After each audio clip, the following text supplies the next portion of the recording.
Okay, so physics, oh boy, physics, PHY 1112. Who knows what lecture number this is? It's hard to say, but this is February 15, 2023, and we are talking about properties of a conductor in electrostatic equilibrium. Holy smokes. We did this in class, and I wanted to lay it out because surprisingly,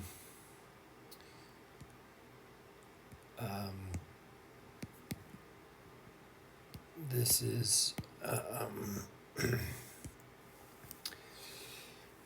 important. So let's write it. So properties of a conductor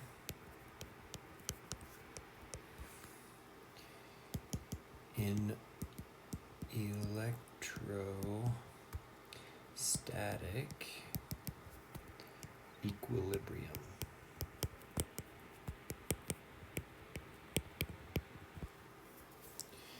All right, so heck, what are we talking about? So we have a conductor, and this conductor has charge. Let's, I don't know, some charge Q, it could be Q plus, Q minus, it doesn't matter. Let's say plus so that it radiates out. And if we look at that conductor, let's erase this. If we look at that conductor and we want to know just the E field on the inside, so here's our inside E field.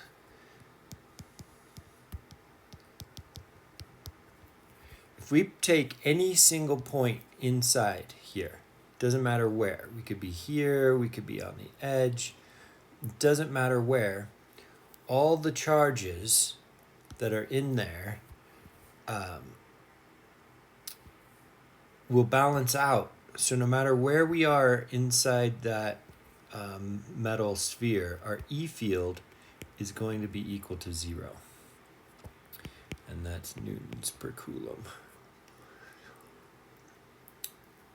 So all points inside 0. Let's make it more smooth here. I think I'm not making it more smooth. Okay. So inside the conductor, it's all 0, right? All the charges that are on that sphere balance out, and everything ends up being 0. However, externally, we do have an E field, which we know how to do at, let's say, point, this is 0.1, this is 0.2, so E field 0.2, that is going to be K times whatever our Q charge is divided by our radius from the charge squared. If we think of the charge as being a point, which we should actually. Okay, so then we can do another point on the very outside surface, just on the outside surface. We'll call that point P3. And that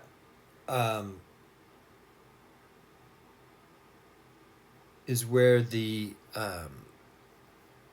E field lines are perpendicular to the surface. So I wrote P3 in a bad spot there. So let's say we're dealing with a Q plus, and so Q plus, our E field is going to go outward. So if we have a plus charge right on the inside, this point P3 is where the E field starts from, emanates from. So it begins its journey from that point.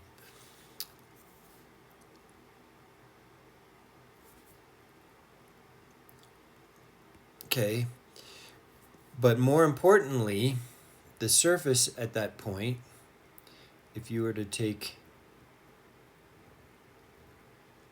a tangent line to the surface at that point, then you would find that the E field is exactly perpendicular to.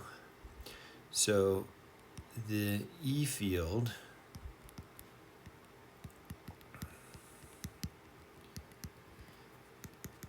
is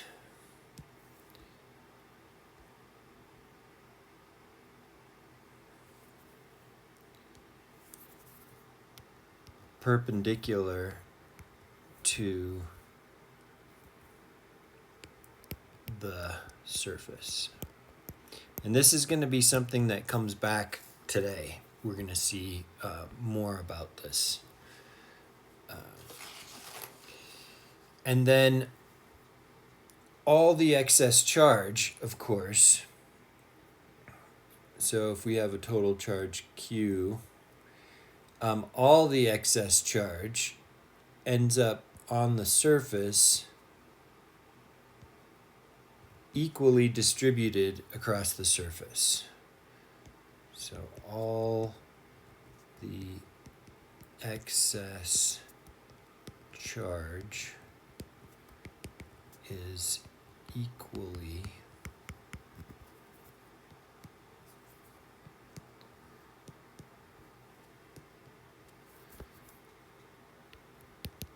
distributed across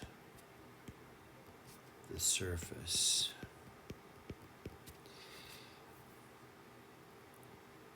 What does it mean to when have the excess distributed charge like it is when it's positive? So if we have this positive situation, then I went up a little too high. Let's bring that back down. So we've got this Q positive thing happening. But we know that the only things that really move around are the electrons. Mobile. Electrons are mobile. So it's really just a lack of electrons. So having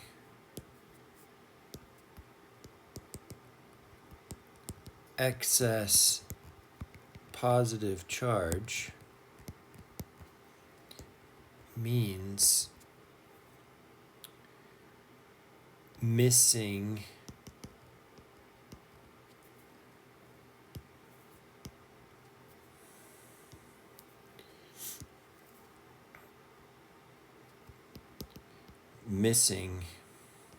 electrons. We call these holes, and the holes get balanced out.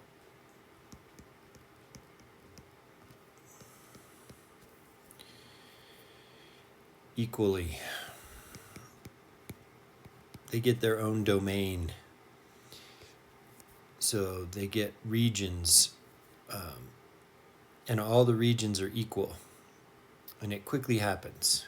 So that's what we mean by equilibrium, electrostatic equilibrium.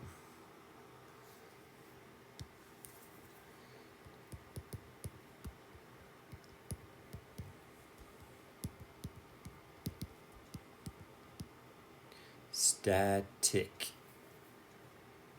I'm doing too many static equilibrium. Okay, so electrostatic equilibrium, imagine that our surface is a metal plate. We have this metal plate and we've put a bunch of charges on, or we've removed electrons.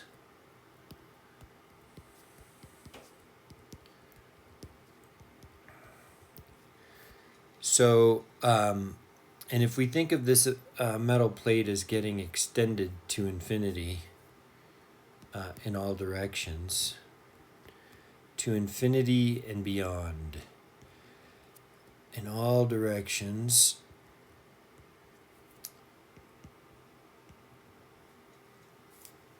and so therefore it has quite a lot of charges on there, an infinite number of charges, but the domain for each charge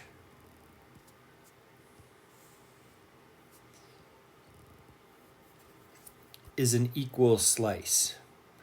So this area here is equal for all of them.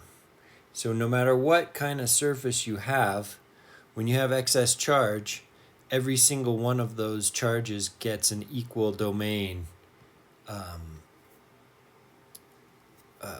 So they're basically separated by the same distance. And in the case of this 2D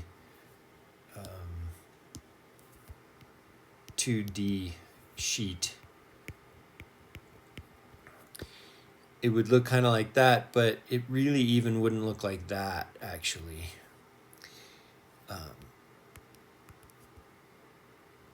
It would be more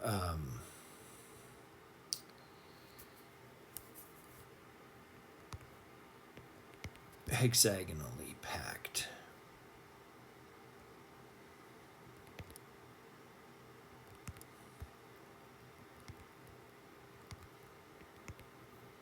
Is that 6? 1, 2, 3, 4, 5? No.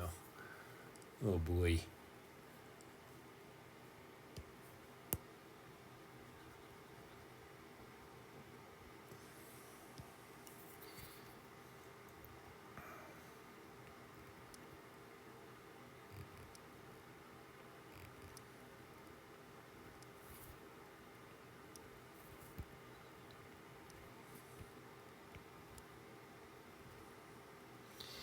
Okay, so this is hexagonal packing, and this is as tight as you can get the charges to be. And so their domains, all the areas inside these circles would be the same, and they would definitely have an equal distance between them. So this distance between the two charges would be equal. So that's really what would happen. It wouldn't look like this, not like this,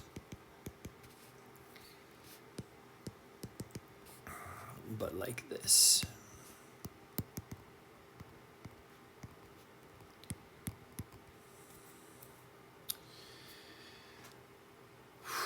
Okay.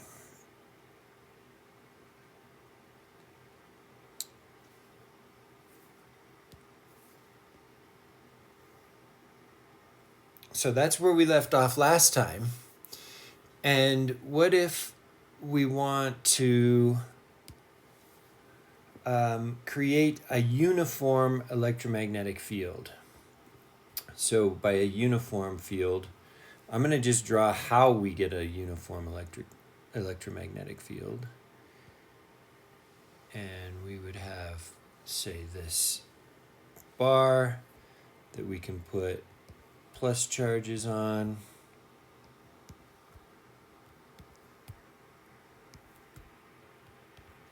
Okay.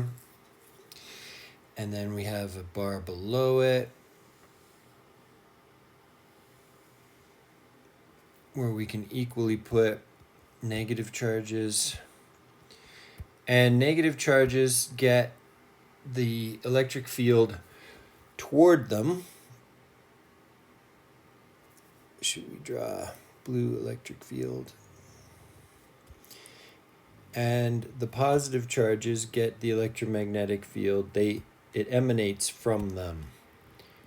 So emanates and lands on a negative, emanates from positive, and that would be our electromagnetic field. However, at the edges,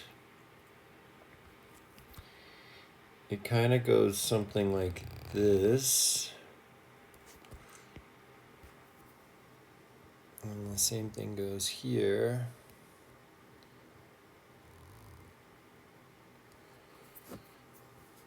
Okay. So we can't create a universal uniform electromagnetic field, but we can create a uniform electromagnetic field in a region like this. So we get our uniformity in this region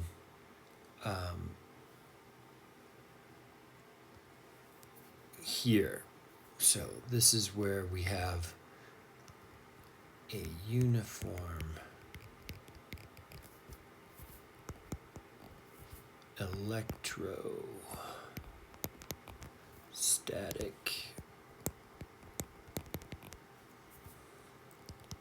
field. Okay, that's our uniform electrostatic field, or E field. Okay, this is the most common thing that we would do.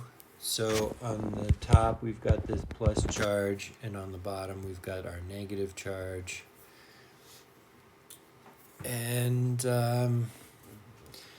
that's the easiest, simplest way. That's a really good way to do it. Okay, so let's talk about this. We're going to see a few things, but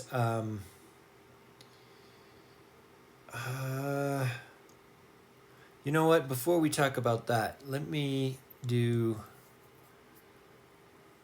move this up a little bit.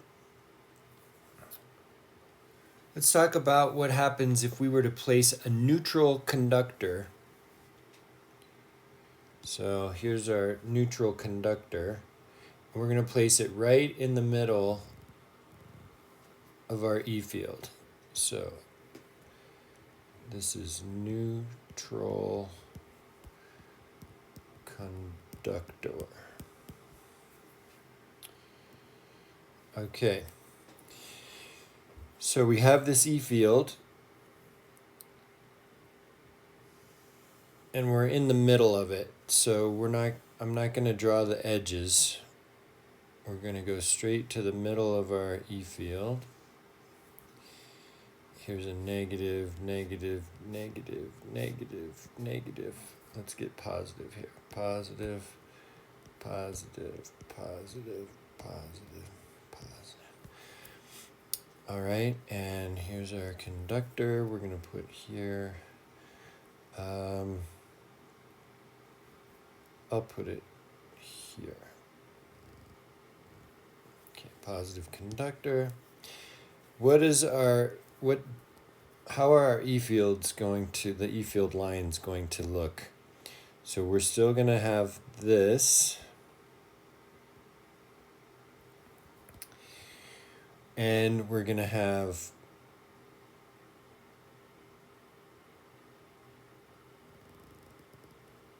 that.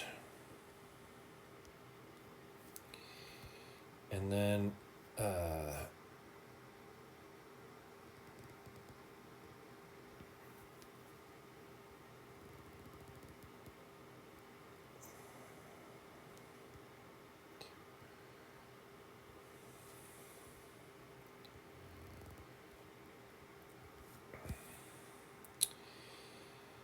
and if we had extra charges in there, like this,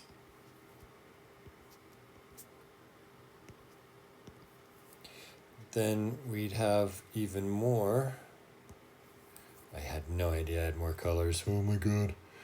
Okay, so then we have more like that. And this guy might even touch here and come out there.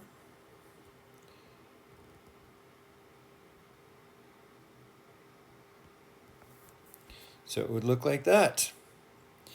And then on the inside, of course, our E field is 0.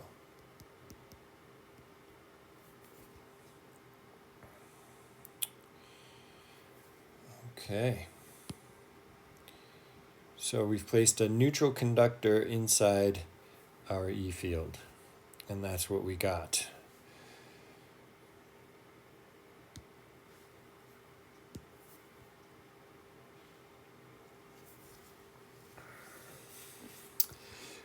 Okay, so let's talk about the Earth. All right, so here we have the Earth. Let's draw the Earth. And these are mountains. It's Colorado or Nepal. Okay, so here's the Earth, and then around the outside of the Earth we have an ionosphere. And the ionosphere is called the ionosphere. Why? Because it has ions in it, positively charged ions, and those positive charges are up there.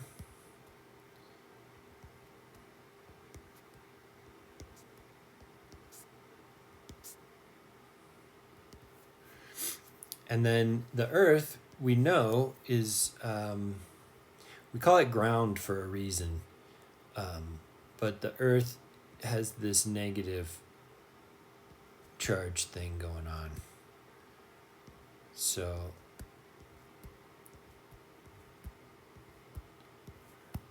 the Earth has this negative charge, and then, of course, we have the electric field kind of goes like that, right? Between the ionosphere and the Earth. And it does it all the way around. And in good weather, it's fairly static. So that E field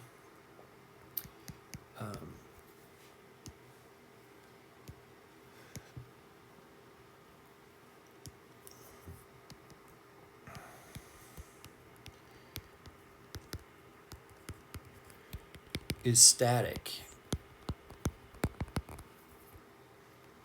in good weather. WEA. There's 3 weathers, and I only know how to spell one of them. Or no, I know how to spell 2, but one isn't the one I usually normally use. I don't know about that word. I think it came out of Britain.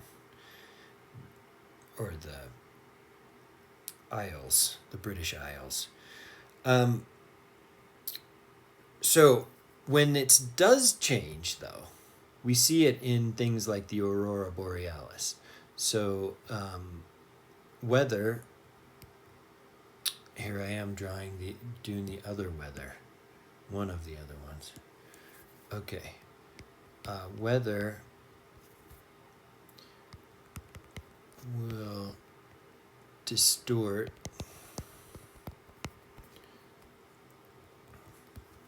the E fields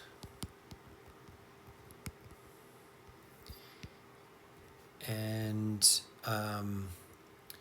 show up in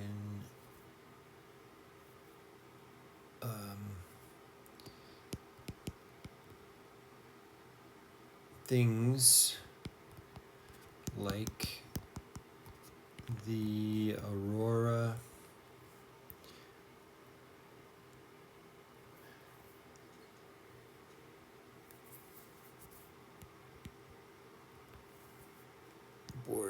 borealis.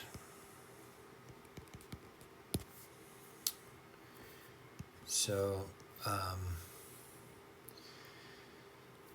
I don't know if we want to talk anymore about the aurora borealis because it's actually kind of a complicated situation. So we're not going to talk about that.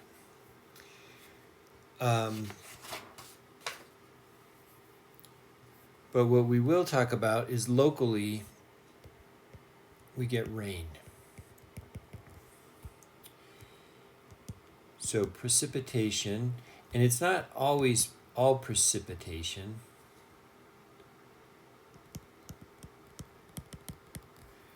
It's rain mostly that does this. You get rain, a raindrop. The raindrops, okay, so here's the earth. Here's the clouds. And a raindrop, believe it or not, it gets moved around.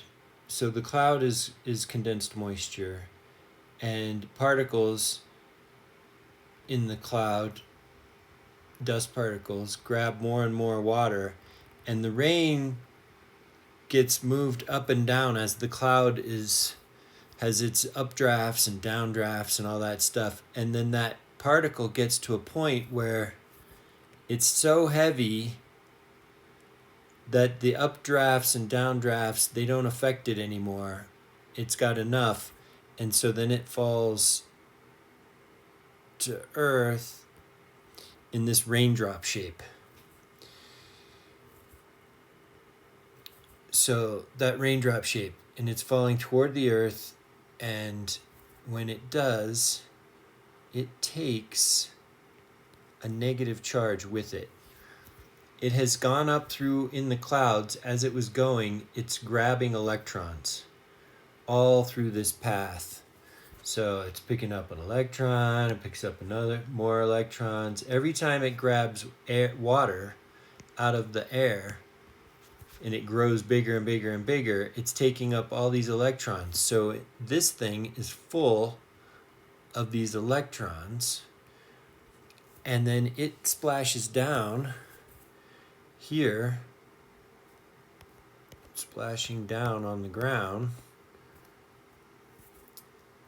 and depositing all the electrons into the ground. So what does that do? That means that we have more electrons down here. So up above, it's starting to get positive, and down below, it's starting to get negative. So that's, say, before the rain. Then as the rain starts happening, it makes it worse.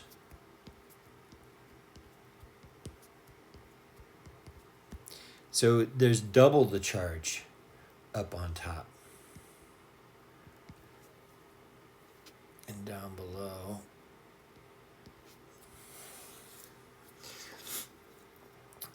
And that's pretty interesting. That's why you don't, only in the rain do you see lightning, right, develop. Well, it develops because these charges, this imbalance of charge, gets so big that the air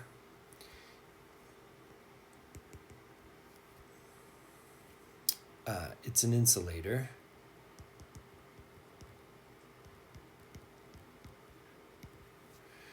That air has a hard time keeping the insulation to the point where these charges will stay where they're supposed to.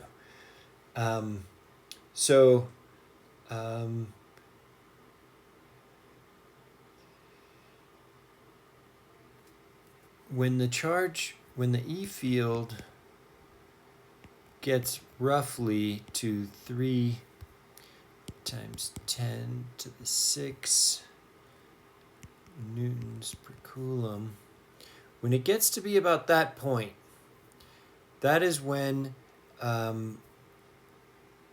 it can no longer hold back the lightning that occurs. And we say that the E field, of course, goes in this direction, but the lightning, the charge flow, is actually like this. So there's our lightning strike. And the charges are running this direction to get back up to the clouds. So Shazam, and there you have it, lightning. And then what we hear when we hear thunder, of course, is that lightning splits the air up, and then the air has to come back together, and when it does, it collapses, smacks together, and makes this sharp, loud thunder sound. Hopefully you're not too close to it, or it'll be really loud and might kill you. Okay. Nice. Let's talk a little bit about that.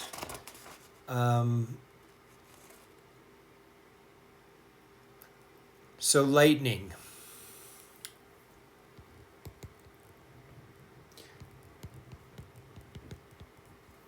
Okay, lightning is when the electric field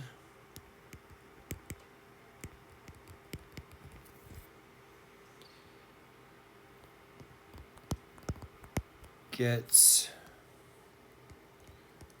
large enough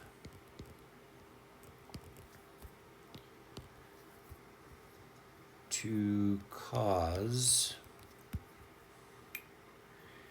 and this is where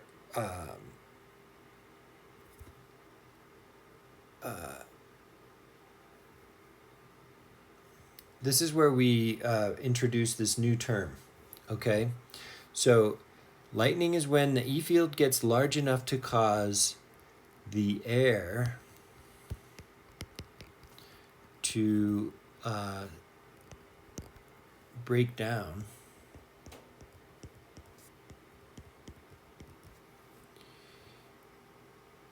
and it breaks down its insulation.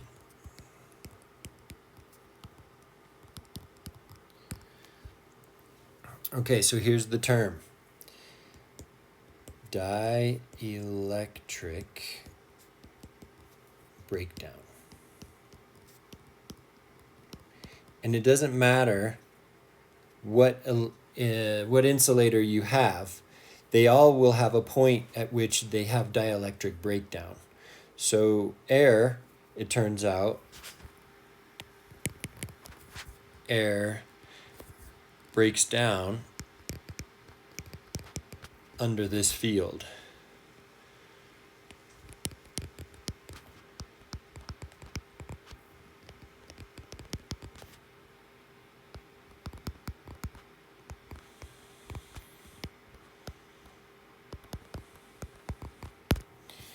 Okay, so that's when air will break down.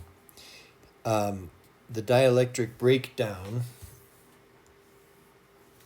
is when an insulator, and it doesn't happen throughout the entire insulator, right? It only needs to happen at specific points. This is where it had its dielectric breakdown.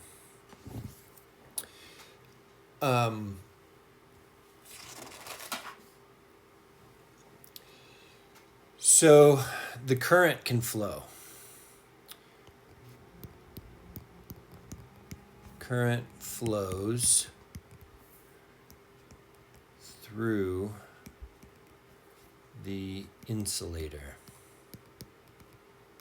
We're going to come back to this a little bit in a little while and talk about insulators a little bit more and current flowing through them and so forth. And of course, I think I said it, but what I want to do is write it out. So I'm going to write this down about dielectric breakdown. It happens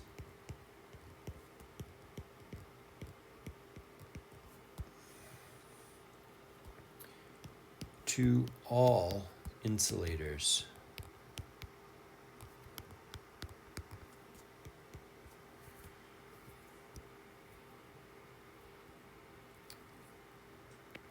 If the E field is large enough. Some insulators are better than others, of course. But if that E field is large enough, you're going to get dielectric breakdown. You know, it's inevitable. If you increase the E field, you can continually lead to increase it. So we're going to talk about this more when we get to 19.5. So if you want to read about that now, you can, but we're going to come back to that. Okay, so let's do a little bit about a little more on electric fields and our metal conductors.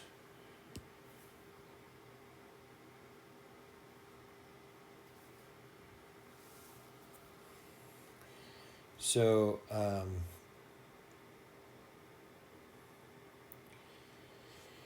let's have an uneven. I like the way the book did it.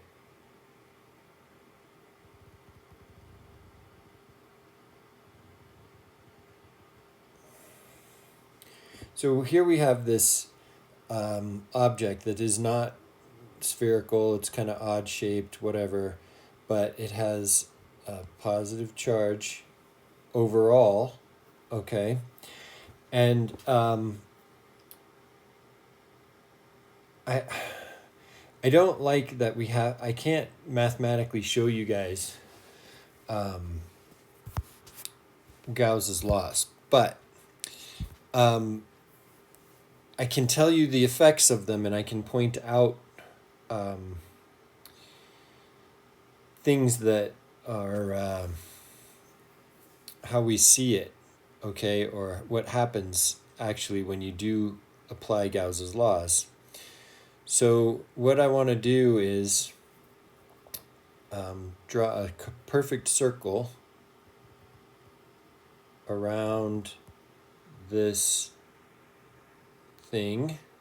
Okay, not quite perfect from the center, but I want it to be more perfect in order to search for a more perfect union.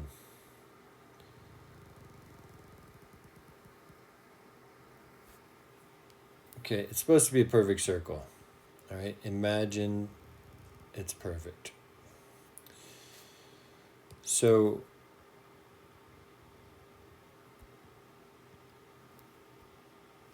here we have this perfect circle. If we have a charge on the inside of that circle, the charge is going to be it's positive, so it's going to emanate. And we have this perfect circle. If we're far enough away from the charge, every single thing that goes through our imaginary circle, all of the E fields that come through here are going to be equally distant from each other and 90 degrees to our circle. Okay, so each one of these is perpendicular to the circle. Okay, I'm gonna stop drawing those. But what does that mean when it finally gets to the charge that's irregularly shaped?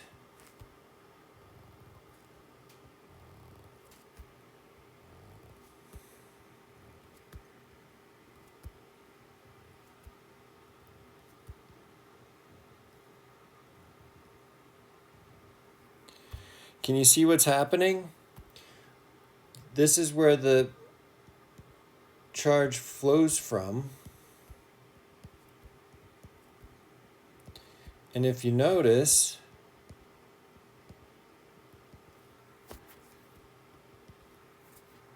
it's the corners. It's the places, the sharper points are where the current gets. I'm sorry, where the charges go. So I'm going to draw our charge out, our shape out.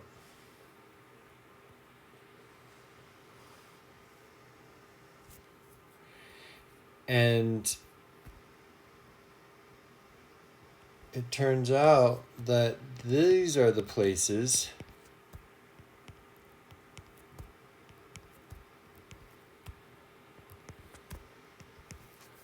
where the current or where the charges want to be.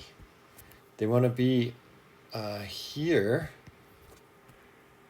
and here, and not in these the flat surfaces. Well, anyway, we use this concept quite a bit, and we're going to talk about that a little bit. But charges want to be, this is just something you got to just memorize this. There's no mathematical way to figure this out. You just have to know charges want to be, how did I put it? In the sharpest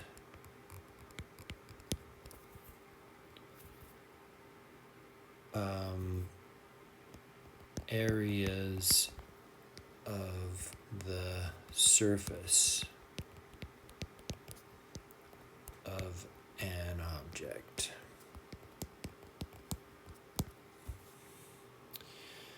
So, I hope that my application of Gauss's law with the red, white, and blue here, this is an application of Gauss's law. And I don't even know if we're going to talk about Gauss's law later or not, but at any rate, this is the result, and it's true. Mathematically, we show it, and it's true. So we've done many experiments. In fact, we use it every single day when we do things with our computers and our screens that we look at. All kinds of things get use this concept. So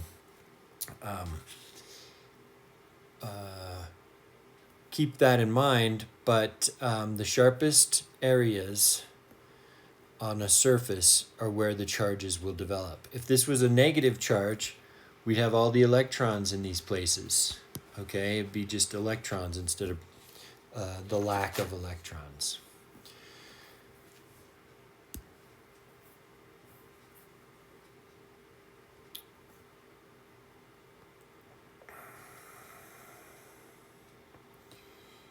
So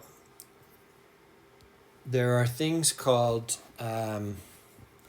cathode ray tubes, and CRTs are the old computer monitors. They would call them CRTs. Well, it's nothing but a television. So let's write out cathode ray tube. They call it a tube because it's evacuated, right? So it's this glass object. It's a vacuum on the inside. VACUUM, I think. I don't think there's two C's. I can't remember. Anyway, I hope that's right. So vacuum, because it's a tube. All right. That's why it's a vacuum. And then it's a cathode ray. So let's draw out a cathode here, we want this angle phi to be really small on this metal. So it's metal. And we call it the quote-unquote cathode. We'll talk about that in a second, why. And so we know that if we charge up this cathode, this metal thing, let's charge it up with negatively, all the electrons want to be here, okay? They want to be in this area, and they're going to be piling up in this area. And if we heat it and we apply an electromagnetic field that has something over here that's positive charge over here, this is our negative charge. These guys want to shoot across. We can make it so that the electrons actually leave the cathode and end up over here on what you might call the anode. Now, anybody who does anything with chemistry or electroplating or any of that stuff knows that this is backwards, right? The cathode is positive and the anode is negative. Typically, okay?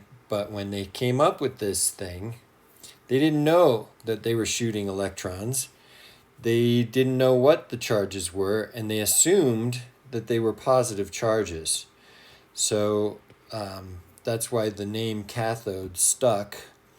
So when we have this situation, even though we're shooting electrons from the cathode, it's still a cathode ray tube. So this is convention,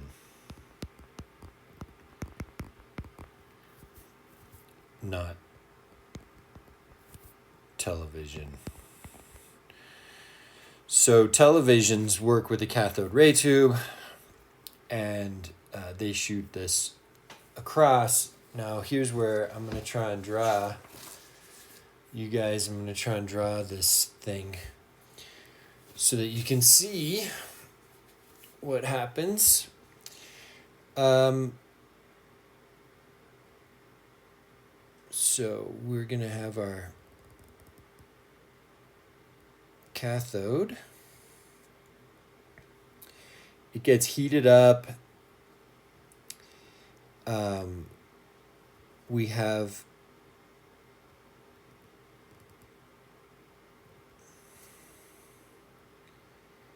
We supply an electric field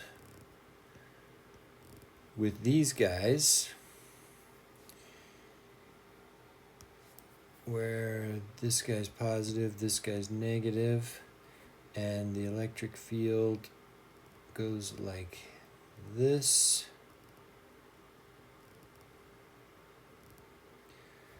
So it's lens shaped, which means that the electrons get focused as they go through that lens. They get focused, and then we have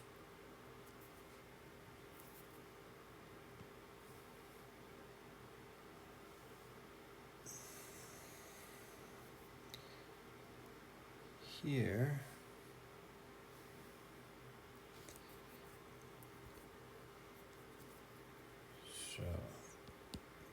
beam focus. Here we have deflector plates.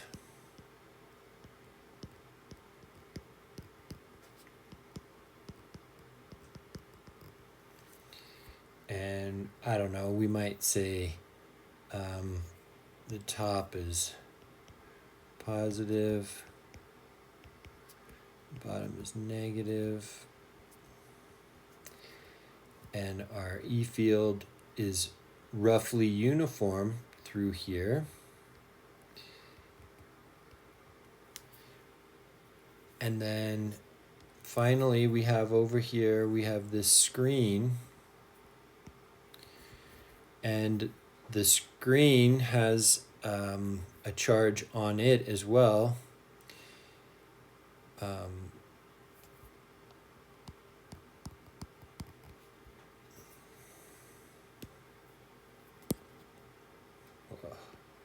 Sorry about that.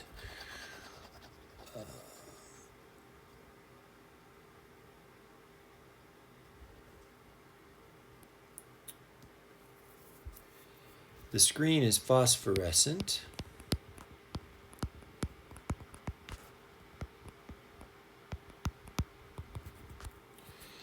So when an electron hits it, it gives up some light. The other thing is the screen is positively charged. And over here we've got positive charges over here that are drawing the electrons. Over here we've got the negative feed of electrons going in. So the electrons here, let's do the path in red. The electrons get spit out here, but then they get focused here and come through the other side in a stream, and then they get bent by that deflecting by the deflector plates and end up here, and they hit the phosphorescence and they give up some light. Okay, and we can do things like flip the positive and negative. So the positive goes to negative and vice versa. Negative goes to positive on these plates, and we can have two different directions, and then that just rasterizes, or it goes left to right, top to bottom, really fast, and shoots electrons left to right, top to bottom, so that all these places get hit. And they get hit it's so fast that your eye doesn't even notice that it's happening. So all these electrons get shot out, and it goes to the screen, and then you watch the screen, and you can see friends or whatever you want, and it looks great, and Joey seems to be moving smoothly, fluidly, even though it's a bunch of digitized phosphorescent essence. Okay, so that is how a TV works. This is a TV, or cathode ray tube. So that's an example of of how we do it, and there's keys, right, to this. We've applied different types of things. We've applied the shape here to not only emit electrons, so we emit them here. We use the shape here to create field lines that will focus. Here, we use the shape to deflect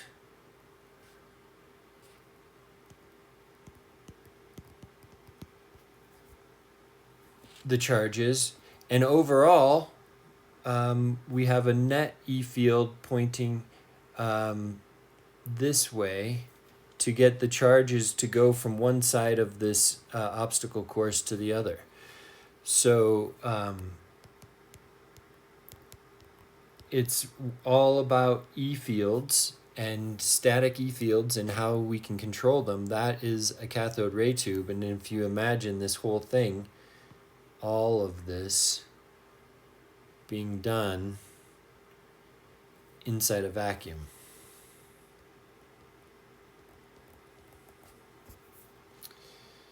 So that's pretty cool, right? I think it is.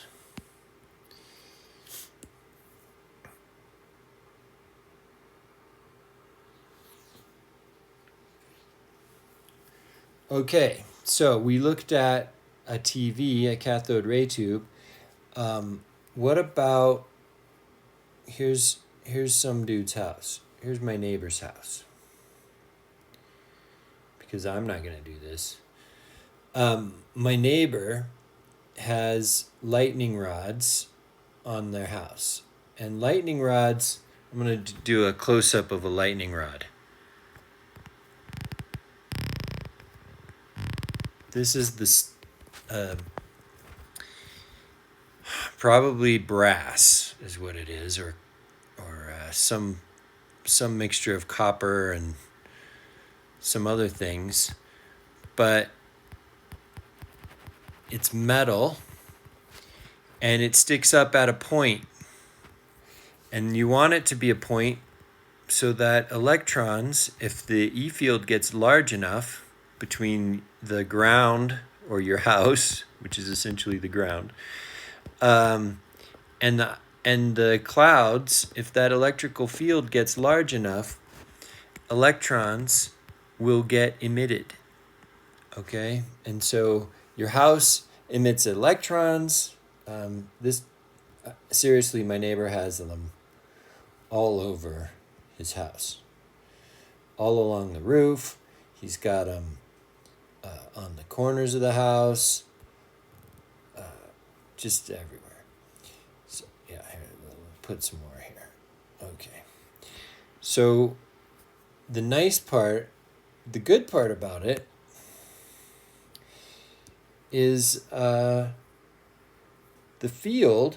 So up in the clouds, in that general region around his house, the charge buildup above the house gets less because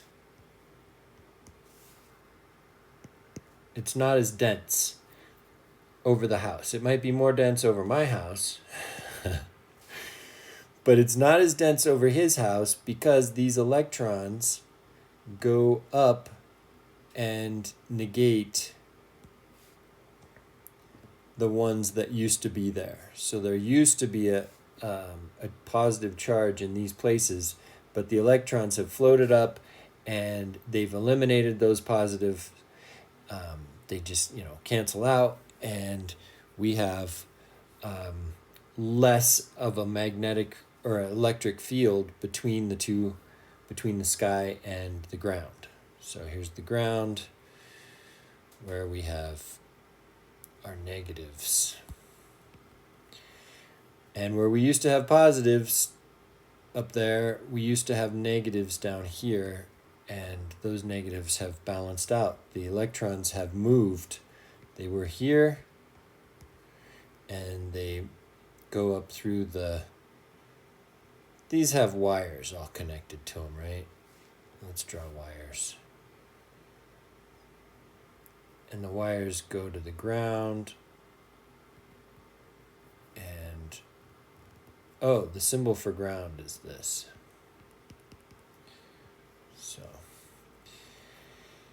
So they take these electrons, and the electrons went into the wires, went up, connected to the post, and the electron came through here and went up here and went into the sky till it finally met its match up there, and it's done. Because opposites attract, right? Okay, met its match. So that's awesome.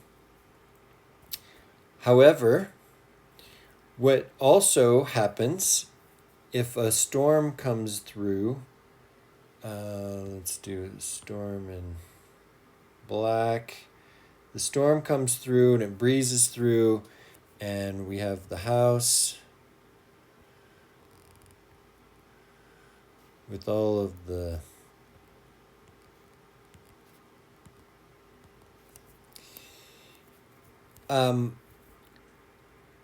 the rain happens,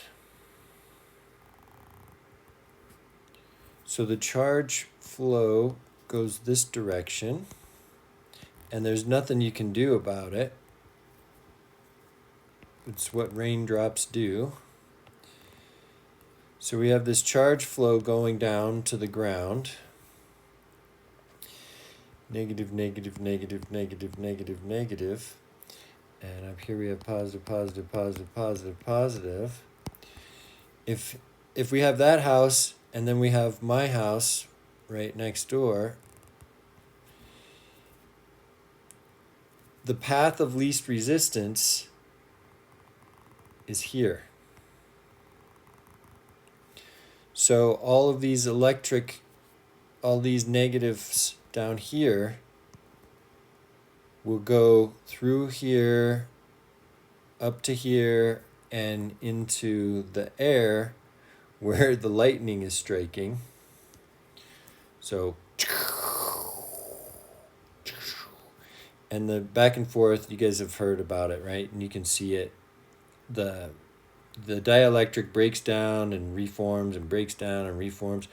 Anyway, a bunch of charges will go up and down as it satisfies the negation of this, of what the rain has done. So that leaves my house over here without being struck by lightning. So I'm all about this dude getting all those things, because that keeps my house, even though my house is closer to the sky, he's a little further down the hill, but I'm not worried. And he's deathly afraid of lightning, and someday he's gonna get struck by lightning. He's he's one of those people, snakes and lightning. They get him. So anyway, I'm not afraid of the lightning, and I'm less afraid of the lightning now. Even though if it strikes his house, I'm so close. I might get a little bit of the residual, might knock my power out. Power. Okay, so path of least resistance, that is a thing. I think we're going to be done with this for now. I'll do another video here in a little bit, but we're going to sign off on this one. We're done.